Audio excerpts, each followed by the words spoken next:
নমস্কার, সুভদ্রা রান্নাঘরে আমার সকল দর্শক বন্ধুকে জানাই স্বাগত। আমি শিউলি। আজকে আমি জন্মাষ্টমীর একটা ভ্লগ নিয়ে এসেছি। তার মধ্যে আমি কিছু কিছু জিনিস করছি, তোমাদের দেখাবো ঠাকুরের জন্য আমি কি আজকে মানে করছি। তার মধ্যে শুধু তোমাদের দেখাচ্ছি একটু নাড়ু বানাবো একটু, হ্যাঁ, নারকেল দিয়ে। তো কড়া বসিয়ে দিয়েছি গ্যাসের মধ্যে। আমি নারকেলটা কুড়িয়ে নিয়েছি।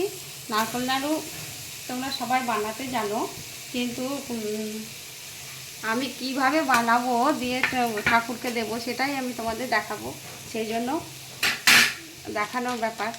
আর এই আমি নারকেলটা দিয়ে দিলাম। এবার ওর মধ্যে আমি দুধ দিয়ে দিচ্ছি।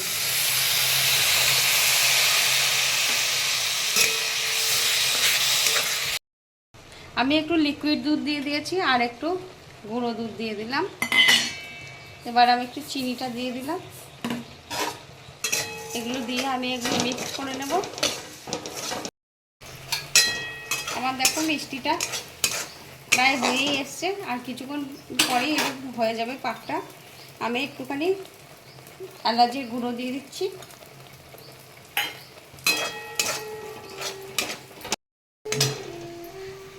আমি আর একটু গুঁড়ো দুধ দিয়ে দিচ্ছি নামাবার আগে আগে।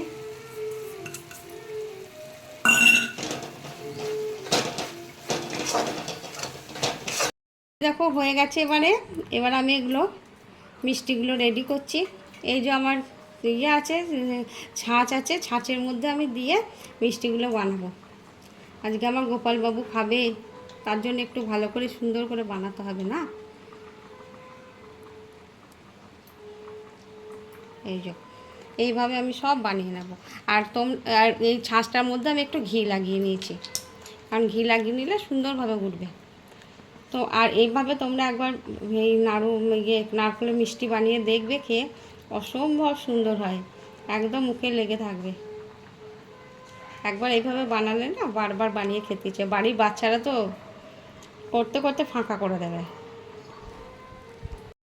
এইভাবে আমি বাকিগুলো, আমার অনেকগুলো হবে, সব আস্তে আস্তে আমি বানিয়ে নিচ্ছি। আমার আমার নাড়ু রেডি, নারকেল নাড়ু একদম রেডি করে সার্ভ করে দিয়েছি, তোমাদের দেখিয়ে দিলাম। দেখো কিছু গোলগুলো করে নিয়েছি। এবারে আমি এটাকে আমার গোপালবাবুকে দিয়ে দেবো। আমার গোপালের ভোগ রেডি এবং গোপালকে দিয়ে দিয়েছি। তোমরা দেখো এই যে সামান্য একটু করেছি, তো গোপাল খাবে, তোমাদের সাথে একটু শেয়ার করলাম। তোমরা সবাই ভালো থাকবে। শুভ জন্মাষ্টমী তোমাদেরকে সকলকে জানাই। তোমরা সবাই অনেক অনেক তোমাদেরকে জানাই ভালোবাসা। তোমরা সবাই সুস্থ থাকবে, ভালো থাকবে। অসংখ্য ধন্যবাদ। নমস্কার।